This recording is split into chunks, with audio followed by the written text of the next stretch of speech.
अरे भूखे गरीब की यही दुआ है, औलाद वालों फूलो फलो, औलाद वालों फूलो फलो।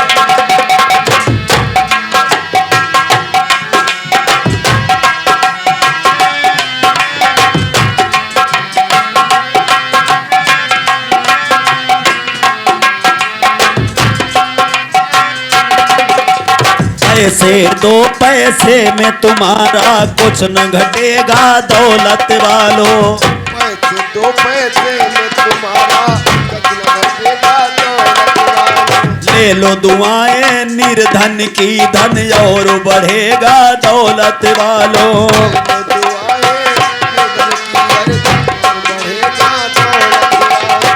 जिसने दिया है जग में उसी को मिलेगा, औलाद वालों फूलो फरो, औलाद वालों फूलो फरो।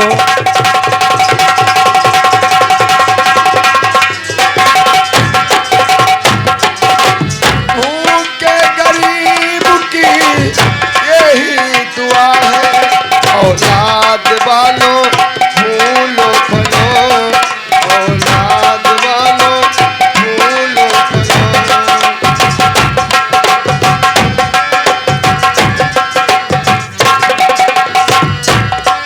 तेरा बाग हमेशा हरा रहे और घर बच्चों से भरा रहे। तेरा बाग हमेशा हरा रहे, हाँ हर बच्चों से भरा रहे। तेरा बाग हमेशा हरा रहे और घर बच्चों से भरा रहे।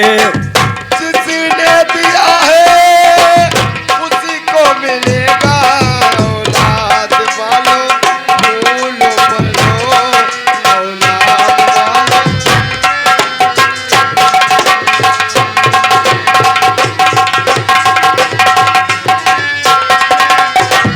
भूखे गरीब की यही दुआ है, औलाद वालों फूलो फलो, औलाद वालों फूलो फलो।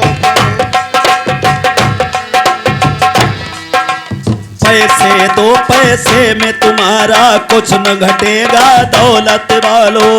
पैसे दो पैसे में तुम्हारा कुछ न घटेगा।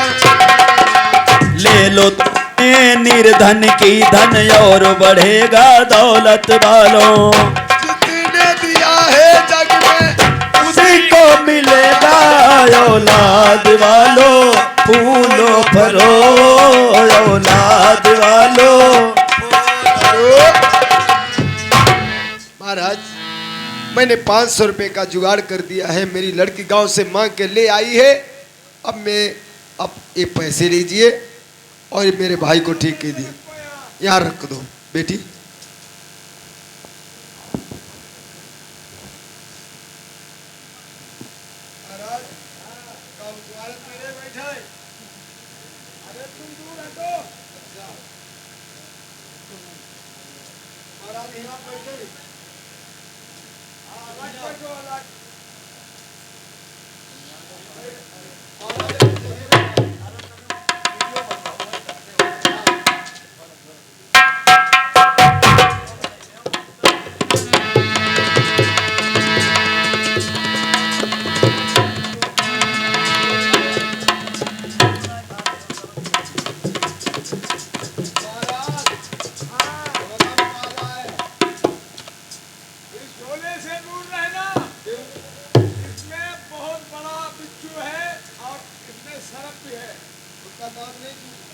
दांत नहीं टूटा, अगर 10 लिया इतना ही बड़ा गड्ढा तुम्हारे हो जाएगा।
बाबा अरे हमने इसका खींचा हमको जैसे घसा गई तुम साली कहती बाबा मर गए। हम कहा भैया के थे तुम मर गए तब अरे हम वही बाबा बोले। मरने वाले थोड़ी कोई हैं। बात नहीं कोई बात नहीं। हम इसको खींचते हैं इसी तरीके।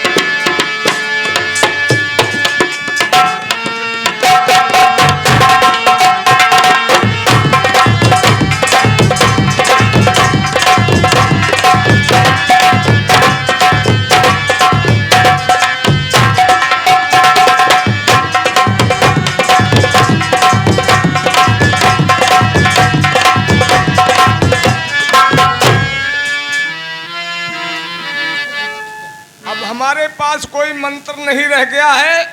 अब मुझे मालूम होता है लड़का ठीक नहीं हो पाएगा। अभी एक मंत्र मेरे पास है, वो मंत्र लगा के देखते हैं, ठीक हो गया तो हो गया, नहीं कोई बात नहीं।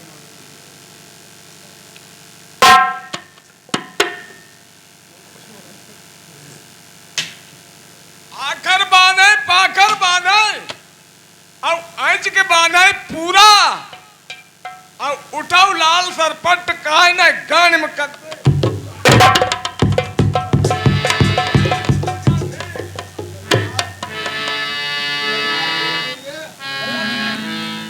लल्ला तुम ठीक हुई गए जा कहो जी बाबा आ गए बंगाल वाले तुम्हारी सांप काट गाओ बाबा जी के पाँव छू ले।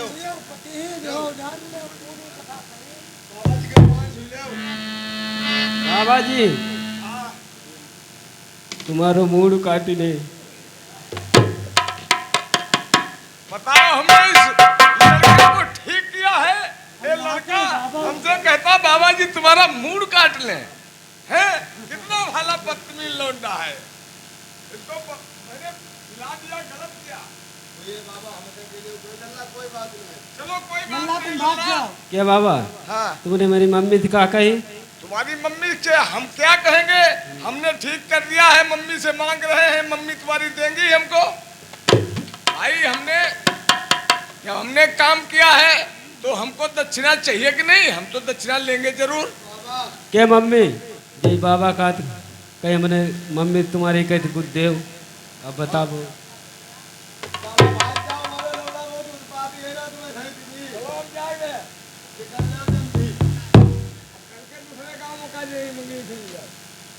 हाँ इधर उस बंगाली बाबा ने उस लड़के को ठीक कर दिया, लेकिन नरवर के राजा को ये बात नहीं मालूम हुई कि वो लड़का मर गया या जीवित हो गया। उन्हें समझा कि वो लड़का मर गया। अब उसकी याद में उस लड़के के वियोग में महाराज उस शहर से वनवास के लिए कैसे जाते हैं। जिस समय चंपा मेहत रानी का पुत्र सुख हो गया था, राजा प्रथम के सामने चंपा मेहत रानी भोजन को खा रही थी। भोजन उसने खा नहीं पाया, भगवान का भोग लगाया, अपने मुंह में कौर रखना चाहा, तुरंत ही बेटी खबर लेके आ गई। राजा प्रथम ने समझा इसका पुत्र का स्वर्गवास हो गया है। इस तरीके से नरवर धाम में एक एक करके जो कोई हमें देखेगा मेरी प्रजा मर जाएगी, तो हमारा नरवर धाम में रहना ही बेकार है।